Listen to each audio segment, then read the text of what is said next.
was talking to God concerning the word for today. And as I shared earlier, we've been on a 21-day consecration fast. Some of us did not do the fast as it was structured, but we fasted and we consecrated. And we spent these 21 days in reflection, talking to God as to his direction for our life, for our ministry. What is it you're saying, God, in this hour, in the season? And for me, it was a time of reflection. For me, it was a time to look back on where I've been, to see if there's been any progress, any growth. And we were like, oh, sure, you can't go 3 years and don't have any growth. Yes, you can. You can go a lifetime and not grow. You can grow in age and not grow mentally, not grow spiritually. You can chronologically grow and not grow. There are people who grow in age and never grow from a childlike state. So you don't always grow physically. But these 21 days have been a time of reflection for me.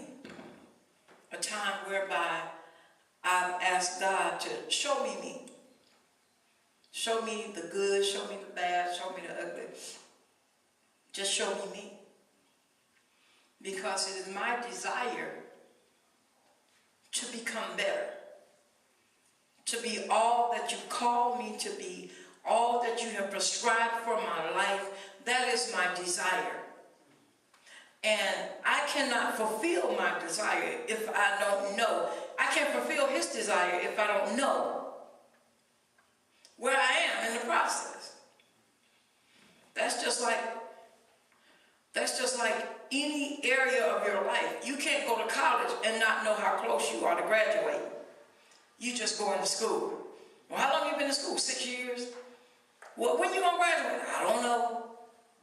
You have no real goal in mind, no aspiration in mind, no set target.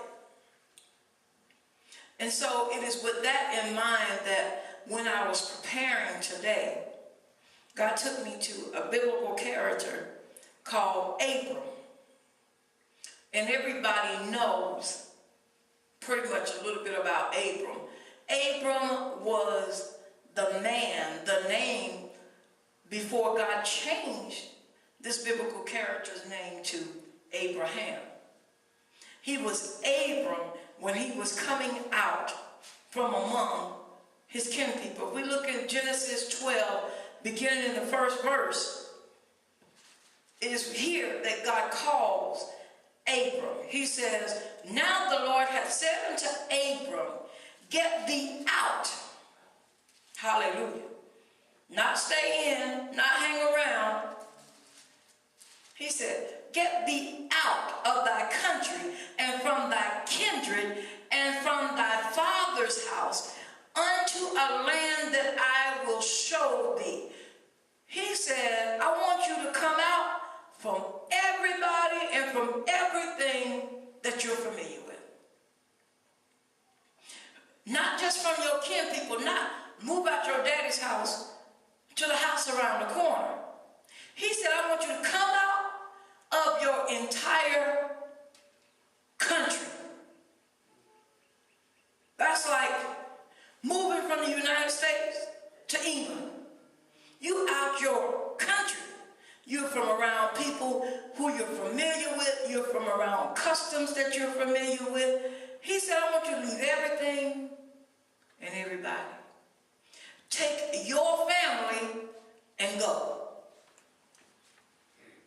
So now we're looking at this biblical character, this man that was in a country that, I've never read a whole lot about, but I don't think they worship God like God was desiring for Abraham or Abram to worship him.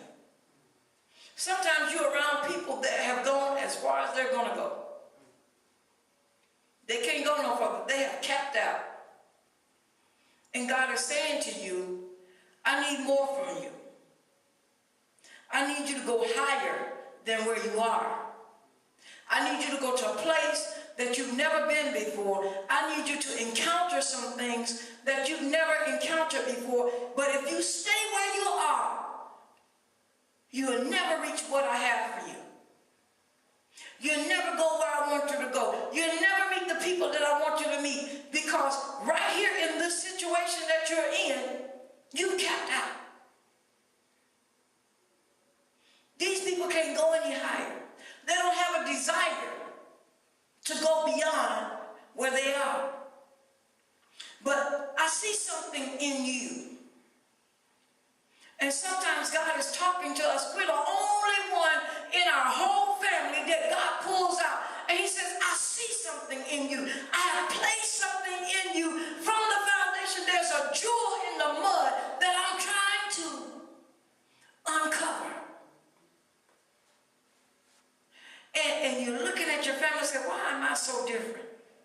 Why they always bothering with me? Why things are always happening to me? It don't ever happen to my sister across the street, round the corner, up the road.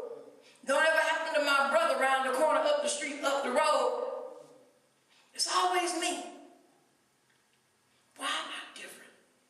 Why do I have a conscience when my whole family don't have no conscience? When they're doing what they want to do, acting how they want to act, and they're being all ungodly.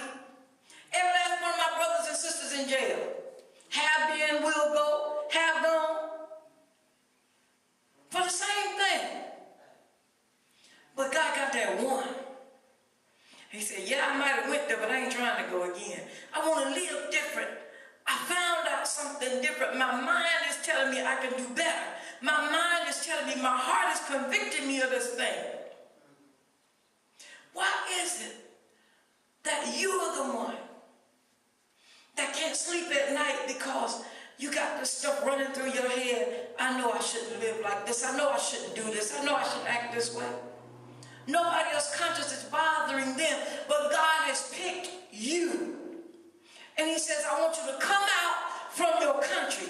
I want you to come out from your kinsmen. I want you to leave your house and all that stuff that don't matter. And I want you to go to a place that I'm telling you, that I will tell you. He didn't tell Abram where he was going. He said, I'll show you. Along the way, as you step out, as you move in the direction that I have told you to go, I will light your path. I will give you further direction as you obey the first thing I told you to do. A lot of times we want everything to be spilled out to us before we make a move.